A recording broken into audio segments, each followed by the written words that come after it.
Solo sé que sigo sin saber nada.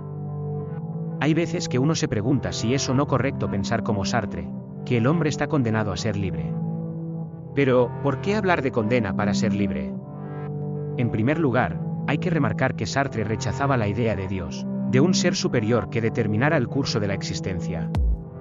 Lo cual coloca al ser humano como responsable absoluto de su existencia, de sus acciones y decisiones, y en consecuencia, como no hay nada previo que establezca o defina su conducta, no está atado sino a sus elecciones.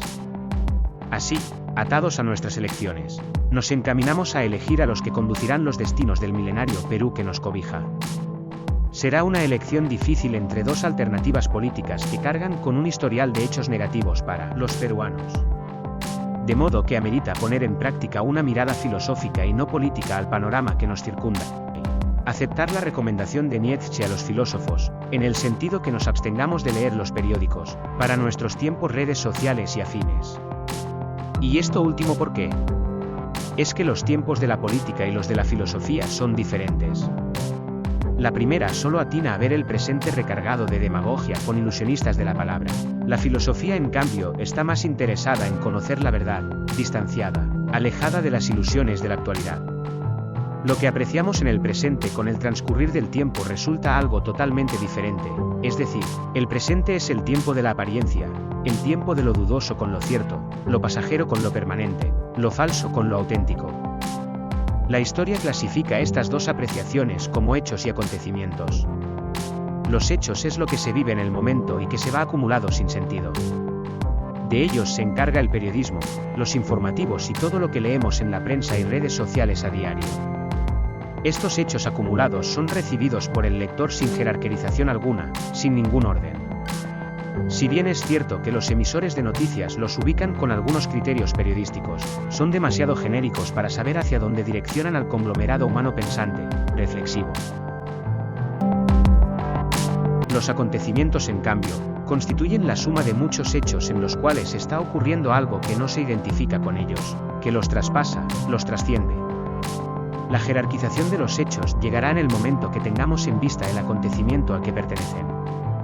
Un hecho, por ejemplo, es el golpe de Estado del 4 de febrero de 1992 en Venezuela, que como tal no posee mayor significación en sí misma, a menos que en su interpretación sea apreciado como un significativo acto de subversión del orden existente en ese momento y un comienzo de lo que más adelante se llamará Revolución Bolivariana.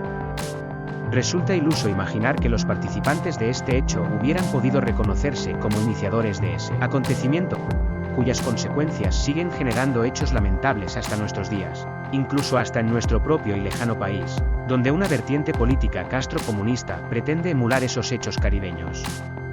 Ellos continúan ensimismados viéndose como héroes de un nuevo tiempo. Alguna vez un joven protagonista italiano, Fabrizio del Dongo, resolvió ir a sumarse a las tropas napoleónicas reunidas en Bélgica que lo enfrentarían a los ingleses. Días más tarde, tras haber cicatrizado sus heridas, lee las noticias que dan cuenta de la derrota del ejército francés. El joven se pregunta, ¿pero esto que he vivido era una batalla, y esta batalla era Waterloo? Pese al corto tiempo transcurrido de los hechos vividos, comienza a aparecer el acontecimiento positivo en el que se marca el fin del imperio napoleónico, pero Fabrizio está lejos de entenderlo. Con los hechos nos acontecen estas paradojas, nuestra mirada se queda con lo inmediato, es incapaz de ver lo lejano. Si tuviéramos esa capacidad tanto para ver lo positivo como lo negativo, aquel, por ahora, de Hugo Chávez Frías, habría quedado sepultado y con él la supuesta revolución bonita que el pueblo iluso compró como cierta. La lectura de los medios de la época, manejados por la oposición que hoy adversa al chavismo, infundía en los lectores la ilusión de un salvador y justiciero, cuando en verdad esto último era pura ilusión.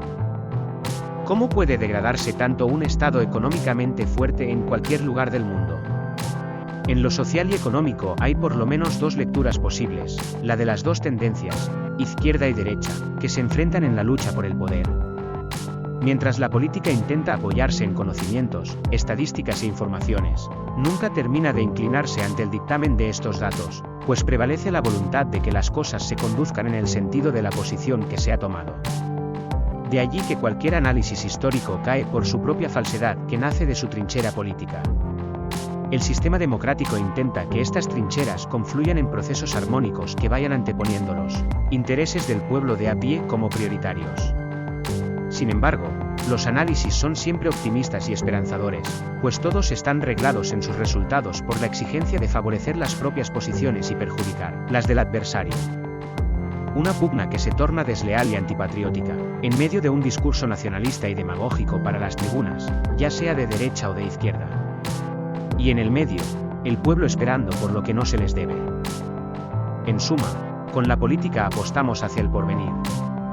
Hacemos política porque en lo inmediato no hay seguridad de que nuestra historia vaya en una dirección determinada. Si esta certeza se tuviera, la política perdería su sentido. La otra cara de la medalla es la filosofía que se maneja con la verdad, lo que es, tal cual es y lo que no es, tal cual no es decir, visionarios sin condicionamientos humanos. Una antiideología por excelencia. Y aquí nos detenemos para contrarrestar movimientos trasnochados que en la actualidad se venden como ideologías salvadoras de un nuevo tiempo, más digno y justo del que vivimos, que nos tienen al borde de elegir al que más se identifica con nuestras necesidades, con nuestras raíces de campo, con el Perú no llamado Lima. Pero nos detenemos para recurrir a nuestras capacidades filosóficas y evitar ser engañados, recordando que todos podemos ser un poco aquel Fabricio del Dongo, que anduvo y fue testigo de aquel Waterloo, consolidado con la Revolución Francesa hasta nuestros días, y mucho más testigos de excepción del aquel, por ahora, caribeño, que hasta hoy seguimos esperando, y vaya donde nos encontramos, en medio de una paradoja existencial que no debió generarse, que no debió expulsar a miles de venezolanos más allá de sus llanuras en búsqueda de un pedazo de pan donde sentarse. Y lo sigue haciendo, en medio de un gobierno forajido que lejos de proveer a su pueblo del líquido, elemento, salud y alimentos, hoy lo tiene pasando hambre, con las manos atadas al militarismo. Solo sé que sigo sin saber nada.